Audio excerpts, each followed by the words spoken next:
Looking extravagant. Thank you so much. Man like Idris Elba, you know. Can't believe it. All right, so my name's Nella Rose. I'm here with MOBO Woods.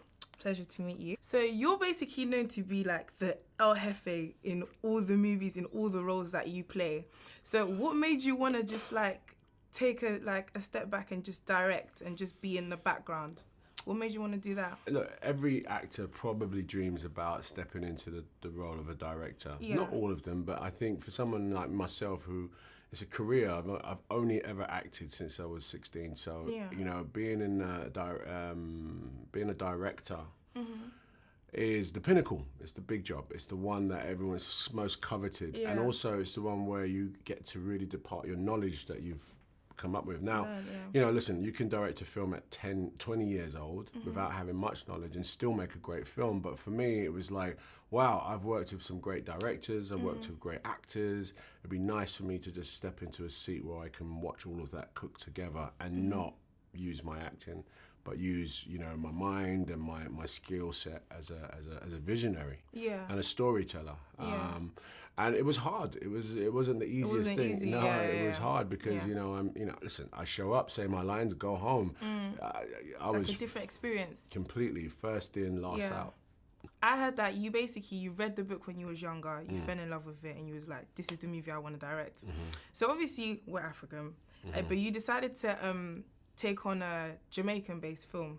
So what attracted you to the culture? What made you fall in love with it so much? I came of age in the 80s. I was born in 1972, and by the time, 82 came, I was 10, 11, 12, going into this world where my brain was starting to buzz.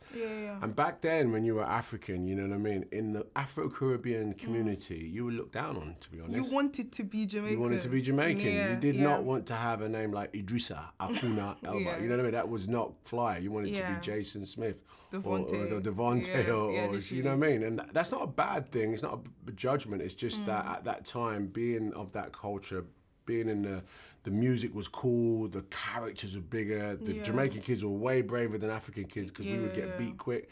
You know, the point is that it was part of my coming of age. So when I had this opportunity to tell this story, I could have told a story about an African kid who wanted to be Jamaican, but I didn't. I wanted to tell a story that the majority of our culture at the time period was Jamaican and West Indian. And it's a very fond time for me. Like I learned, I DJ'd in this part of the time. Is where I first started to DJ. It was where the biggest superstars, Shabba Ranks, Supercat, Bob Marley, these were like superstars them time. So that's why I feel like it's important for me to, as a visionary, as a filmmaker, to make something that I could relate to. You know what I mean? For sure, I will make movies and have made as an actor about African culture. But this particular story is more about my youth. Okay, cool.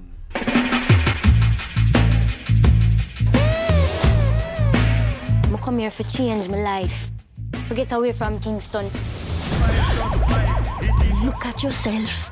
The grief never left you. You're still like a mad dog. Now your brother getting shot down like that.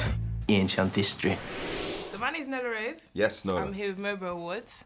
Pleasure to meet you. That's up. I can't wait to call you Tribe, but I know that Say it's it D. if you want, man.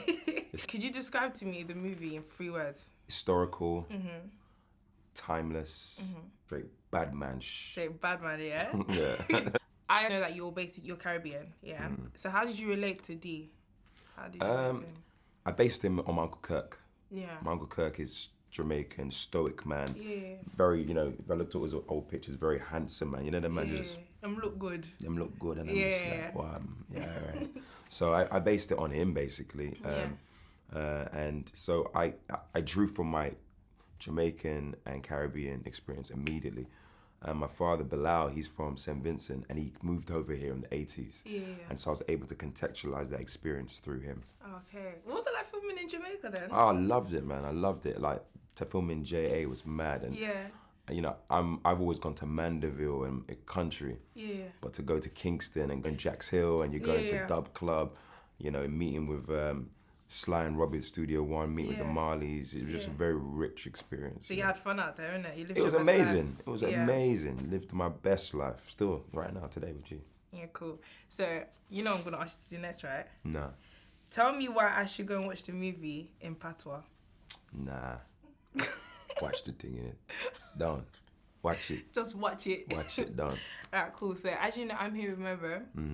So I presented for them years ago, actually, when I was when I was Trife. When you was Tribe, Yeah, you know you ruined my childhood with that movie. I know, I ruined so many. I cried when you died. I hear it all the time. We all did. We actually all did. I'm back, baby. Our music has always had the power to like inspire other people. So what is a motivational track that keeps you going, that will keep you going in life? I mean, there's a multitude of things. I love jazz, you know, just for that. Even this morning, like that melodic type of music. There's a tune by Boosie called Do You. It's like a South African tune I always listen to. And my brother Aml Ameen is literally the soundtrack to my life. He's a music artist himself, so all I do is listen to his music because it feels like it's me. Yeah, do you get, if I was a rapper, do you know what I mean? And so his music is the soundtrack to my life. Yeah. Okay, that's amazing. These Yardies, they have trouble. I'm asking if you deliver the goods to Rico. But trusted you. Rico is a liability that me have to deal with. You understand?